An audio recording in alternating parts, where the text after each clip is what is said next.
अस्सलाम वालेकुम। Welcome to SK learning. जैसा कि आप जानते हैं कि हमारी चैनल का स्टार्ट है और जो बेसिक सब्जेक्ट है हमारी चैनल का वो बायोलॉजी है। जितने भी टॉपिक्स होंगे वो बायोलॉजी से रिलेटेड होंगे। तो हम ये उम्मीद करते हैं कि आपको ये चैनल पसंद आएगा और समझ भी आएगा जो भी हम बताएंगे। तो फर्स्ट जो हमने चीज़ अपने चैनल पे स्टार्ट किया है वो एनिमल बिहेवियर किया है कि हम बेसिक जाने कि एनिमल बिहेवियर होता क्या है, क्या चीज़ें इसमें इन्वॉल्व होती हैं।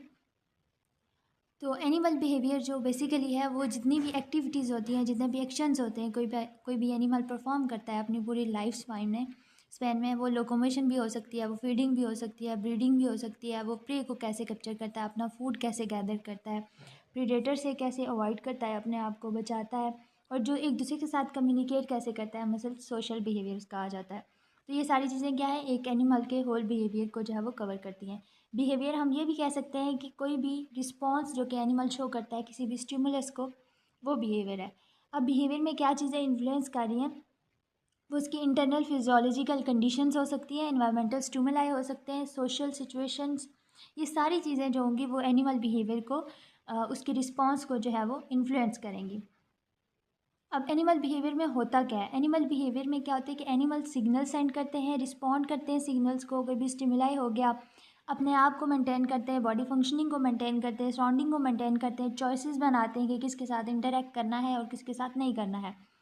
अब बिहेवियर क्या है, ये अडेप्टिव होता है और जैसे ये बिहेवियर मॉडिफाई करते रहते हैं एनिमल्स, तो ये जो है वो उन्हें हेल्प करता है कि वो एक सराउंडिंग में अपनी हैबिटेट में सर्वाइव कर सकें, होमियोस्टैसिस को मेंटेन करते हैं, जो कि आगे क्या उन्हें हेल्प करता है कि वो जिस कंडीशन में रह रहे हैं उसमें सर्वाइव कर सकें, इजीली जो है वो रिप्रोड्यूस कर सकें और आप अपनी आगे जनरेशन को बढ़ा सकें। एनिमल बिहेवियर हमने जैसे पहले कहा था कि रिस्पॉन्स होता है स्टिमुलस के लिए। अब स्टिमुलस क्या है, कोई भी जिस इन्वायरमेंट में वो रह रहा है उसकी सराउंडिंग में, उसके इंटरनल एक्सटर्नल जो भी कोई इन्वायरमेंट में चेंज आता है तो बेसिकली स्टिमुलस होगा, क्योंकि वो चेंज उसे ट्रिगर करेगा कि वो रिस्पॉन्ड करे, कि अपने आप को होमियोस्टैसिस की तरफ ले जाए, अपने बिहेवियर को शो करे।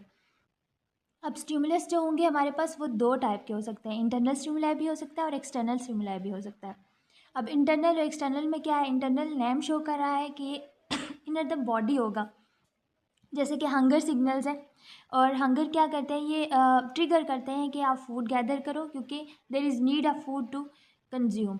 और इसी तरह अगर थर्स्ट का सिग्नल आ रहा है तो वो ट्रिगर करेगा, वो एक स्टिमुलस है, वो ट्रिगर करेगा कि बॉडी का जो फ्लूइड है वो कम हो गया और there is need of water to drink.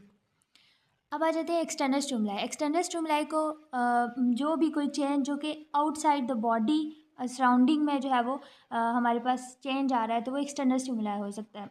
अब जैसे कि हम एग्जांपल्स में लेते हैं साउंड्स, कुछ एनिमल साउंड प्रोड्यूस करते हैं अपने मेट को कॉल करने के लिए, और कुछ साउंड्स जो होती हैं वो एनिमल्स को ये स्टिमुलाई देती हैं कि वो अपने आप को हाइड करे, अवॉइड करे, ताकि वो प्रीडेटर से कैप्चर ना कर सके। वो प्रीडेटर की साउंड भी हो सकती है।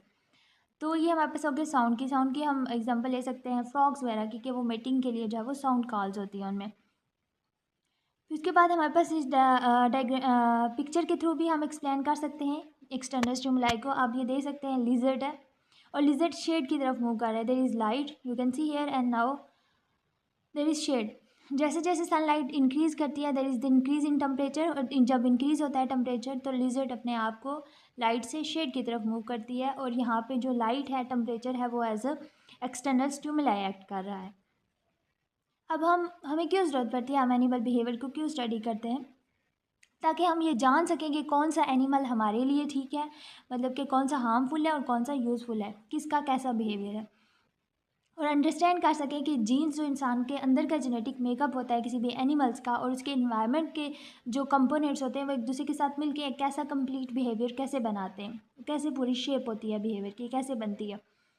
एनिमल्स बिहेवियर की जो स्टडी है बहुत ज़्यादा इंक्रीज़ कर रही है डे बाय डे, क्योंकि जो ह्यूमन एक्टिविटीज़ का नेगेटिव इम्पैक्ट है स्पीशीज़ पे, जो एनिमल स्पीशीज़ पे है, वो बहुत ज़्यादा हो रहा है। तो हमें इसलिए बिहेवियर का जाना बहुत ज़रूरी है ताकि इंडेंजर स्पीशीज़ को हम कंजर्व कर सकें। अब एनिमल बिहेवियर को हम स्टडी कैसे करते हैं, उसके लिए 3 अप्रोचेज़ हैं हमारे पास, observational, experimental and comparative. Observational जो है वो हम ऑब्जर्व करते हैं उनके नेचुरल इन्वायरमेंट में कि एनिमल्स का बिहेवियर नेचुरल इन्वायरमेंट में क्या है, मतलब किस तरह के एक्शन वो परफॉर्म कर रहे हैं। और एक्सपेरिमेंटल अप्रोचेज़ में या कंपैरेटिव में हम ये स्टडी करते हैं कि उनका डिफरेंट चीज़ों का एक्शन उन पे अगर जब हम करवाएंगे तो उनका इफेक्ट कैसे होगा, वो एनिमल बिहेवियर जो है वो कैसा शो करेगा, मतलब उसके बिहेवियर में क्या चेंज आएगा। तो ये जो है वो अप्रोचेज़ हैं जो कि यूज़ होती हैं एनिमल बिहेवियर की। ये था हमारा बेसिक सा जो है वो बिहेवियर से रिलेटेड, एनिमल बिहेवियर से रिलेटेड। आई होप आप सबको पसंद आया होगा। अगर पसंद आया तो प्लीज़ चैनल ज़रूर सब्सक्राइब कीजिएगा, लाइक कीजिएगा, शेयर कीजिएगा और इंशाल्लाह अच्छी अच्छी वीडियोज़ आपको मिलती जाएंगी और आपके कंसेप्ट्स क्लियर करते रहेंगे। Thank you.